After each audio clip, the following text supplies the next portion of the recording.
Hello and welcome to episode 52. Our topic today is goal setting for moms. We're going to share 10 practical and inspiring tips with you. Number 8, it's probably going to surprise you though. Are you ready? Let's get started.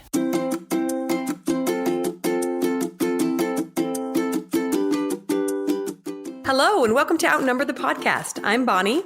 And I'm Audrey, and we're homeschooling moms to a combined total of 18 children. We know firsthand that motherhood is full of crazy chaos and overwhelming obligations, but it should also be full of love and laughter.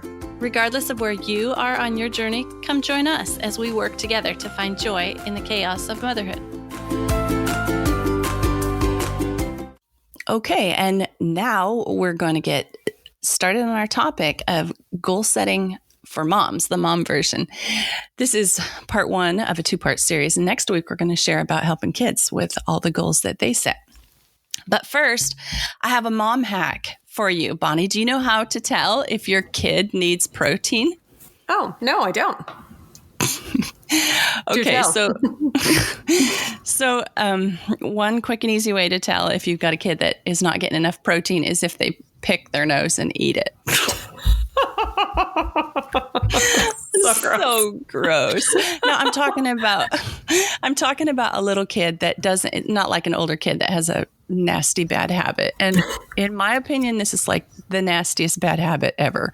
But I'm talking about a little kid because it's basically they're just unconsciously, instinctively recycling protein. You feed them, fry them up a great big piece of steak or hamburger, just great big piece of meat, red meat, and they'll stop it right away. That is really grossly fascinating. We have to do a science project on that. Not an actual experiment, but just do some studying. How you learn about the protein in your body. That's interesting. Cool. All right. So let's get started with talking about goal setting for moms. We're going to share 10 practical and inspiring tips about moms setting goals as moms. And we also encourage you to listen to 2 other of our episodes if you missed them. Episode 31 on working moms and episode 37 for stay-at-home moms. Right. We talk a lot about self-improvement in both of those. And so, that's a good tip.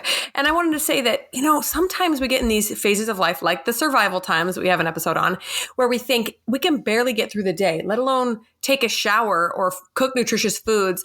And the idea of setting lofty goals for ourselves is just so overwhelming, makes you want to cry. That's not what we're talking about today. But when life is going okay, it can be also easy to just get through the day, right? I really feel, though, that we both do, that by setting goals for ourselves and accomplishing them, we can improve ourselves in such a way that it positively affects everyone around us, including our children, especially our children, not our husband. So just food for thought here at the beginning of the year. Yes, exactly. We want to be the ones being the right example for our kids. We want them setting goals someday, and we need to be an example of them on setting and attaining goals. All right. So tip number 1 is dream big.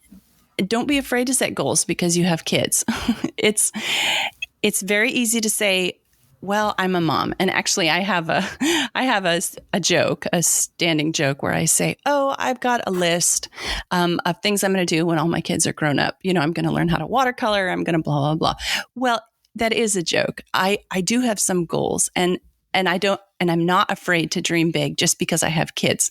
Don't put yourself second place just because you're a mom. Set goals.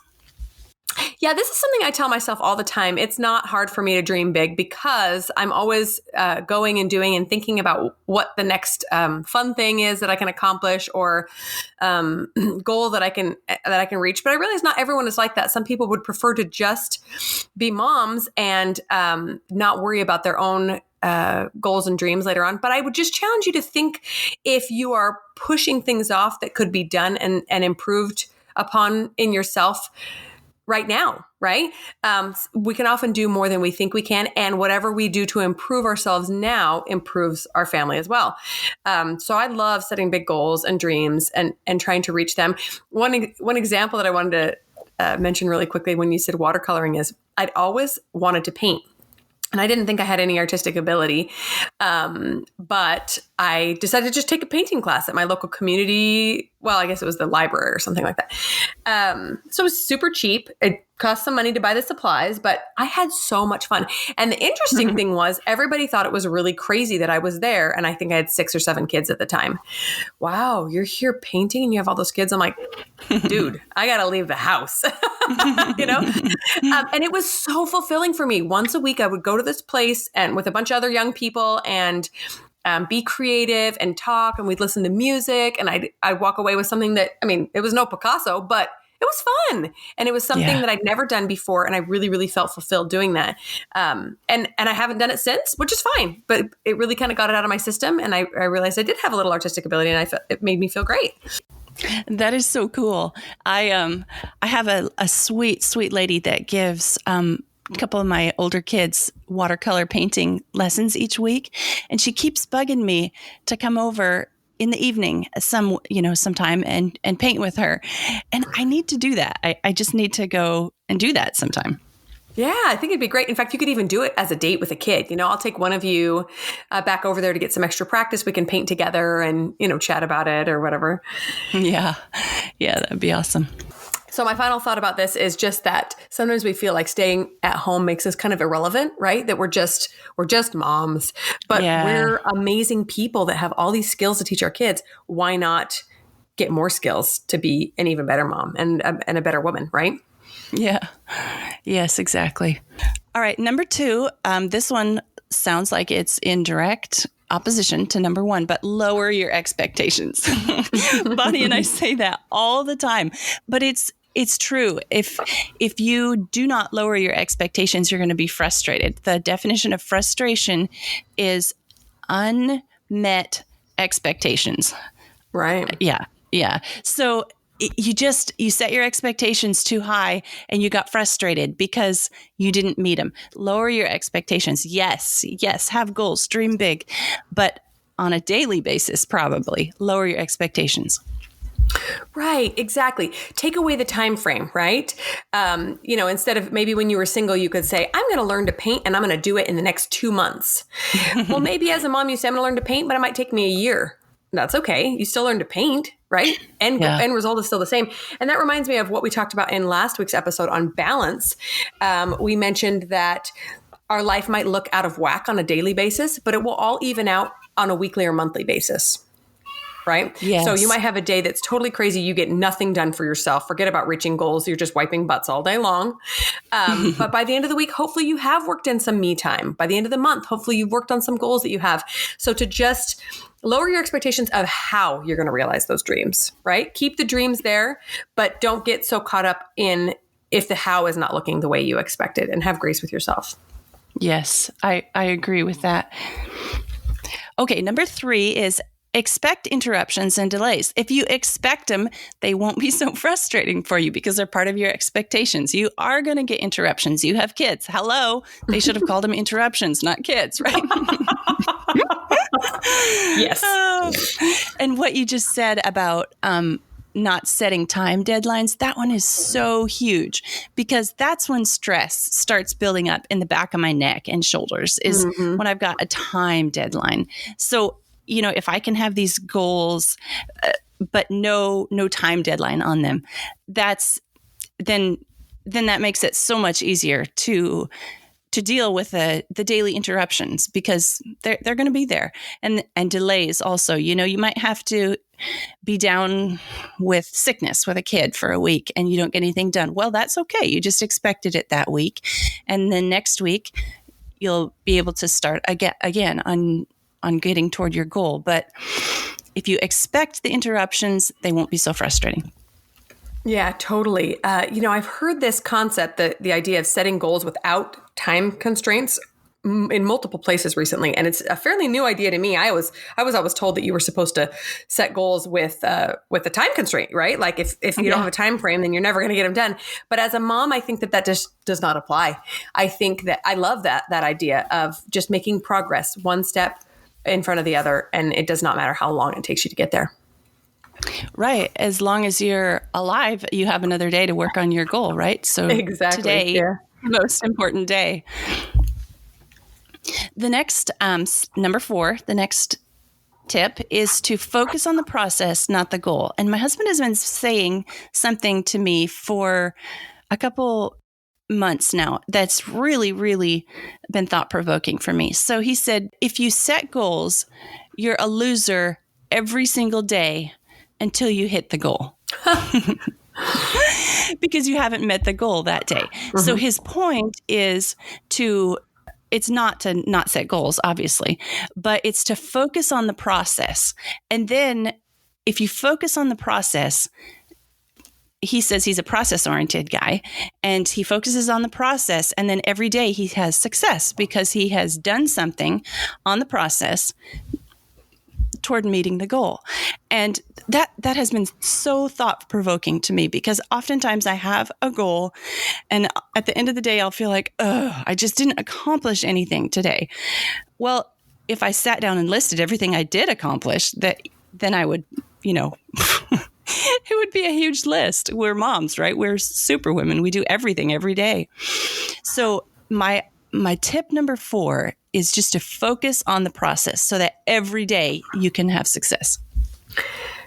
Wow. I love that thought. That is so great. I actually subconsciously, I have turned to more daily actionable tasks as goals instead of these big lofty goals. So if I want to get in shape, I don't say get in shape or gain muscle or anything. I say exercise 3 times a week. And I didn't realize that I was doing that, but it was just my natural way of not being so overwhelmed and hating myself when I wasn't, quote unquote, in shape, and that has been really, really fulfilling. I used to compete in triathlons. I've done quite a few over the years, but they require a lot of time. So I haven't done one in several years, but that was really a fun process oriented goal for me, because even though the end goal was to do the race, the real triumphs for me were all those weeks of training. Every time I got out there and ran or swam or biked, I was just so proud that I was working towards something that I never thought I'd be able to do. And even if I hadn't been able to do the race, I would have felt so awesome that all of a sudden I could swim a quarter mile and I could run 4 miles and I could bike all these miles, So that process is so, so, so important. And many times life will throw a wrench in your plans and you will never meet that final goal because you're a mom and you're taking care of your kids. But if you've done those daily actions of getting there, you will still be a success. Yes, that is absolutely true. And such a good analogy. Training for a triathlon. You could never just get up one day and run, swim, and bike a triathlon if you didn't train every single day leading up to it. That's huge. I have found something interesting recently, and I actually found a printable that I was going to share with my kids. We can link it in the show notes. So it's the idea of filling in a little circle or coloring a little square for every day of the year so that you see your progress toward a goal, or maybe they have a habit they're trying to kick. And so every day if they don't bite their fingernails, they fill in a chart, fill in a little circle in the chart. Or if they want to read every day, then they fill in a little circle. And it's just a way to catalog and keep track of progress toward a yearly goal. That we can link that in the show notes, but that's kind of an interesting concept. And I think the idea is gaining popularity, this focusing on the process and not the goal. Yeah, that thought seems to be gaining in popularity because I keep seeing planners popping up everywhere where there are these daily tasks of filling in what you're working on for your goals, that sort of a thing of being daily, holding yourself accountable daily. One that I talked about on Instagram a while ago is called the Anchor Planner. And I really like this one because it's got a gratitude practice every day. It's got like these 7 big dreams that you're focusing on and daily actions that you put into your task list, your to-do list every day on how you're going to reach them. And it really keeps you close to those goals instead of just writing them on January 1st, slapping them on the wall and never looking at them again until the end of the year, right? I'm also a huge fan of goal or vision boards. So putting them on your bathroom mirror or in your closet or someplace you'll see it every single day to remind yourself, this is the person I'm becoming. It could be a picture of someone who, owns a new car or has paid off their house or whatever you want to do. You can do words, you can do pictures from magazines. But if you're a visual learner, that's a really fun way to keep those goals in the forefront every day. Yes. We segued right into number 5 without mentioning it. Number 5 is write your goals down and revisit them often. So absolutely. If they're not written down, how are you going to get there? Yeah. Even if they are written down, if you're not seeing them all the time, you're going to forget anyway. So Yeah. All right. Moving on to number 6, set the time aside every day or week to work on your goal. Now, we talked about in episode 16, we talked a lot about time management and how you can find time and make more time in your day for the things that you're wanting to accomplish. But you just have to be disciplined enough to set aside this time every day or every week. Like last week, we were talking about balance. You might not get it every day. You need to sanctify some time specifically for your working on your goal every week. Yes, this is a great point. And I'm glad you brought that up, because I think that the biggest problem we moms have in regards to taking care of ourselves or working on our own self-improvement is that we just let our time that we've set aside for ourselves get steamrolled by everything else. There will always be someone who needs you if you're a mom, right? Until they're probably... Oh, I know. Until they're all teenagers and they don't want you around.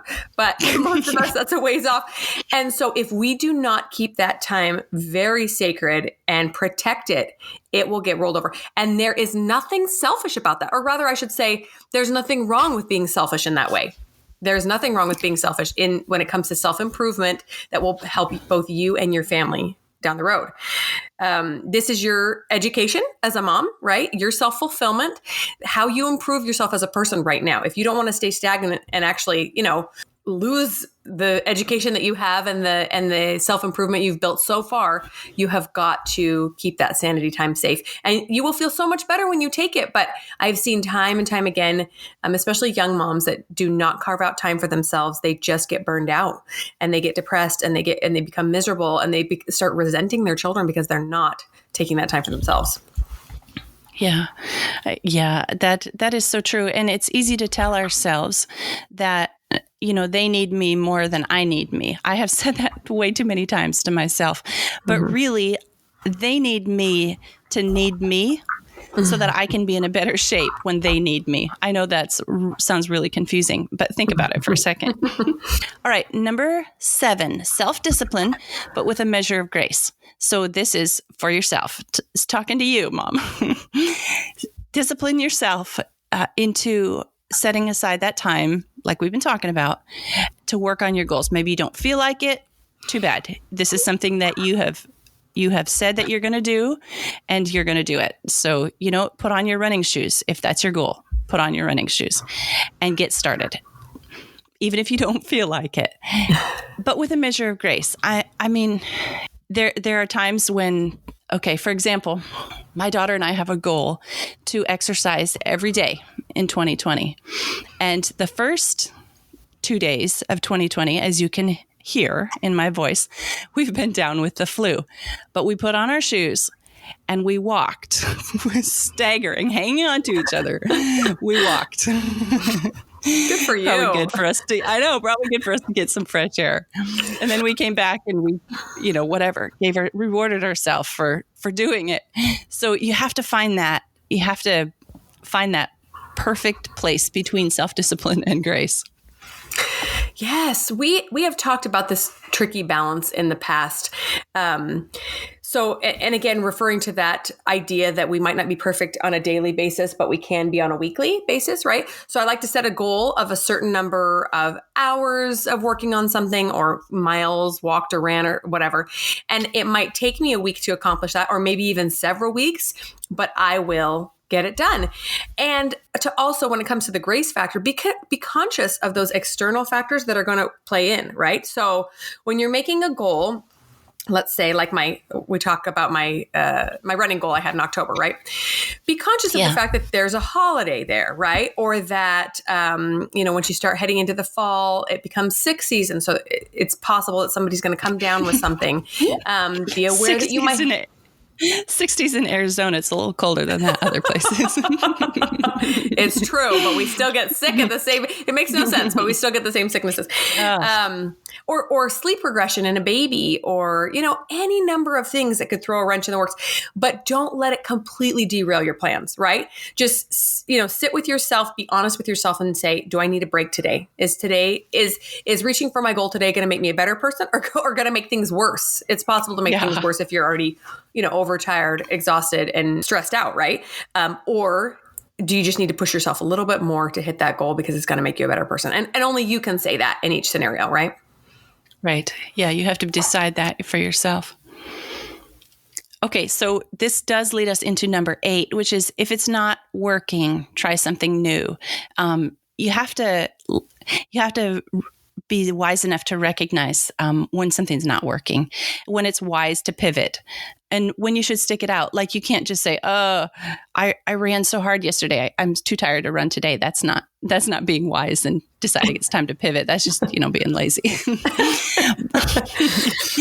But if something is truly not working, don't be stubborn and stick with it. If it's an unattainable, unreachable goal that's making yourself and your entire family suffer, that be wise enough to know when it's time to pivot. Exactly. A quick example of this is I have a friend who was planning on running a really long race, like a half marathon or something, and then realized that she was going to go through a fertility treatment right around the same time. It ended up falling on the same month as this race, and she thought, that's just going to put my body through too much. So she decided to just back it off to like a 5 or a 10K. She's still going to make the goal to run, and she's still going to go to the race, but it's going to be way less taxing on her body she's already requiring a lot out of as she goes through this treatment. So I just thought, how smart, and what a good way of still holding yourself to this goal that you had without killing yourself and maybe even harming your health that needs to be in peak condition for your baby, right? Yeah, that is a perfect example. And sometimes I've found in situations like this, I have to ask somebody else for their advice. Like, I'm too close to it, right? I really want to hit that goal, or I'm just really, really tired. I really want to quit. Sometimes I'll just ask my husband or a friend, what do you think? Do you think I can give this up? My husband's really sweet about saying, yes, just let it go when I need to.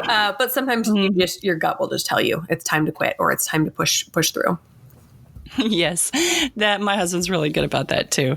It always makes me feel kind of like a dunce, like it was pretty obvious when speaking it to him. Yeah.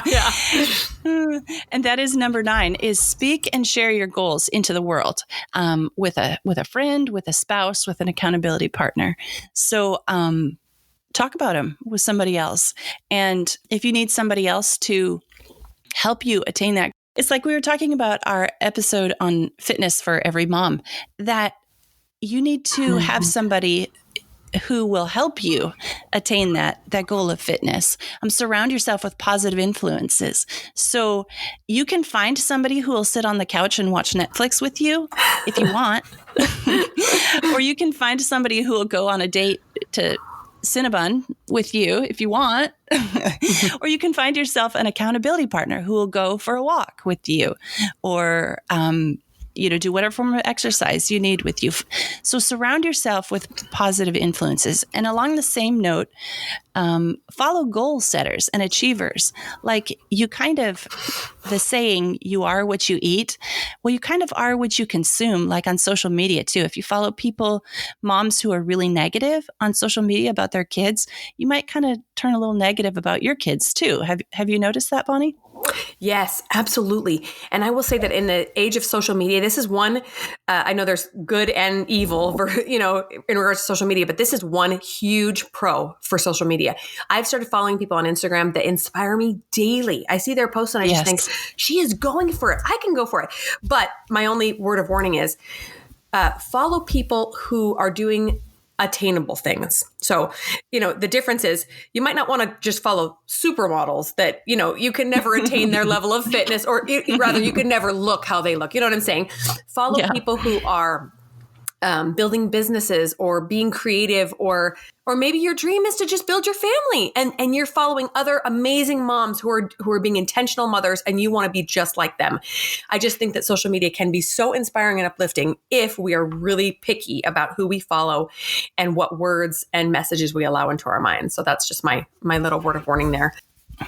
Hey, this week on Instagram, let's make a point of tagging some moms that are inspiring, that we are inspired by. Yes, we will totally do that. And I will also say that don't limit it to people who are only following the dreams that you want. So sometimes I'll follow people who are building businesses that I have no interest in, but they're doing such a great job at it that I just follow them just because they're inspiring and they just share really, really uplifting words, right? Oh, yes, I totally agree with that too. I like to see, I like to celebrate their goals as they celebrate them, even though it's something I have no interest in ever being. Like, I'll just mention one right here, like Anna Rifle Bond. I follow her of the rifle, she's the Rifle Co. She does that beautiful rifle paper, florals. Yeah. And she does them like on shoes and fabric and like, I love to follow her, and I have no desire to start a stationery company, but I love celebrating her goals because she's a mom and she's succeeding and it's beautiful. Yes, totally. In fact, we'll link a couple of really inspiring people to follow here, and then we'll share it on Instagram as well. Okay, cool. My final thought regarding this is that all of you out there listening, you deserve to succeed at motherhood, at a business goal, at a creativity goal, at a fitness goal, whatever it is that is pulling at your heartstrings, you deserve to succeed, right? I think many times we ask ourselves, well, I'm not in a good position to reach for a big dream, or who am I to try to accomplish this or that. And as Allison of the Allison Show often says, who are you not to share your talents with the world, right? Who are you not to dream big? I feel like every single one of us was put here for a purpose. And if we are not going out there to find that purpose and to accomplish it, then what a sad waste, right? And again, sometimes that purpose can be just within your own home, just being an exceptional mom to your kids and a wonderful wife to your husband. And maybe it's out there in the world, and maybe it's inspiring other women and other men to reach for their own dreams. But whatever you're dreaming, I believe you can accomplish it, and you deserve to. Ooh, Bonnie, giving me chills. There you go. Preach, sister. Okay, number 10 is celebrate milestones. This is, again, part of focusing on the process and not the goal. Celebrate milestones. So if your goal is 10K, celebrate every 1K that you make it to. Celebrate your milestones. This will help you be focused on the process. And you did it. You did it. So you deserve it. And celebrate those milestones. Absolutely. So many of us focus on the end goal that we don't focus on the process. And I think that's detrimental both to ourselves and to others. When we never see people in the grind of reaching their dreams, we think that we'll never get there because we can never reach that, huge thing that they've already accomplished, right? Sometimes that's what I dislike about social media, is that people aren't posting the hard, tricky stuff in the middle, right? So I try to do that. I try to say, this is what I did for my business today, and it really stank. I had to write an email and it was boring, but rather saying, but I worked on my business, or, I ran the mile and I was so slow and I felt awful and I wanted to throw up at the end, but I did it, and how inspiring that is to other people to see you slog through it, to just post it on the internet, shout it from the rooftops, tell your friends, encourage them to come with you, to work together and have other people follow their dreams right along with you. All right. So my final thoughts on goal setting for moms are kind of related to an article that I read by Joanna Gaines. She wrote this for the Wacoan publication. I think it's an online publication. I don't know. It could be an actual magazine. Okay, so she wrote this article called Unclench, and we can link to it. It's several years old, but it still attains it. It's about decluttering, and it's a good one for the beginning of the year. But her thought behind it is to change your mindset from clenching, hanging on to everything, not letting go, to opening your hands and being a giver. Change from a keeping everything mentality to a giving mentality and being a giver. And you might think, like, what does this have to do with setting and keeping goals? But I think that if we can change to kind of a giving mentality, we can bless our families and we can bless ourselves by giving to ourselves and giving to our families. So this process of setting goals and daily working on those goals, or weekly working on these goals, it's something that we can grow by. And it was very encouraging to me to read this article. And I think that each one of us as moms has the privilege and the responsibility to set and attain goals. Yes, I love that thought. And I have pondered a lot on the whole scarcity versus abundance mentality. And I think that goes right along with it. Whereas if we look at the world and think, well, I'll never have enough time, I'll never have enough money, I'll never have enough energy to do these things that I want to do, then chances are good you'll never have enough, right? But if you look at the world as your oyster, this wide open place where you can accomplish anything, and there's enough time to go around, and there's enough energy to go around, there's enough money to go around, and you're going to make it, you're going to do it. You just have to put in a little effort every day or every week. That I just love that mentality shifting, instead of saying, oh, I'll never have enough. I'll never get there, to anything can happen. It's just a matter of where I want to put my efforts, right? Yes. My final thought is, if you still can't wrap your head around the idea of investing in yourself, and you still have a hard time making the time and energy for that self-improvement, maybe it's time to talk to a therapist or a life coach. I'm planning to create a video all about how important counseling is for everyone. Sometimes there are just thought processes that we can't let go of, and they're not serving us. And sometimes all we got to do is listen to like a life coach podcast or something, right? Sometimes we actually have to go pay a trained therapist to walk us through, maybe trauma or thought issues that we have from our past. But let that toxic stuff go, right? Don't waste decades of your life just going through the motions, when you could be so much better. You could be so much more fulfilled. Yes, I agree with that so much. I have seen people carry baggage through life and hurt themselves and other people with it. And it's just so sad to see them not ever have freedom from that. Yes, totally. I really think that we can chase our happiness best by creating and accomplishing physical, spiritual, social, and financial goals. Anything we want to accomplish, we can do it. Okay, so we have some recommendations for you. We're going to link that Unclench article by Joanna Gaines, and we're also going to link to some inspiring women to follow on social media, not to beat yourself up about how you're not like them, but to help set your vision toward, what were the two words that you used, Bonnie? Abundance instead of scarcity. Yes, to open yourself up to abundance. Right. And my recommendation is that anchor planner I talked about, which is so great. And I would also add one final thing. When looking at all these inspiring women to follow, realize that as a mom, sometimes it's your season to follow all the big dreams, and sometimes it's not. Sometimes your dreams will just be little for a while. Sometimes it will just be, fitness dreams and goals, or improving your own home and your family.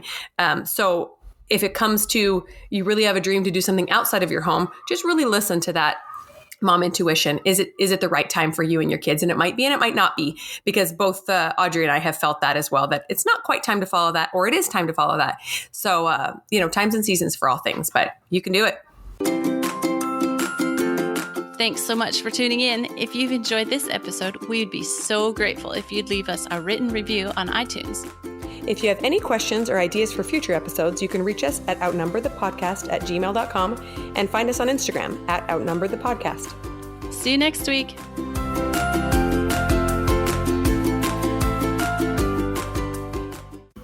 Hang on, there's a tractor. I can hear that. Let me start over again. I'm Farmland, not sure America.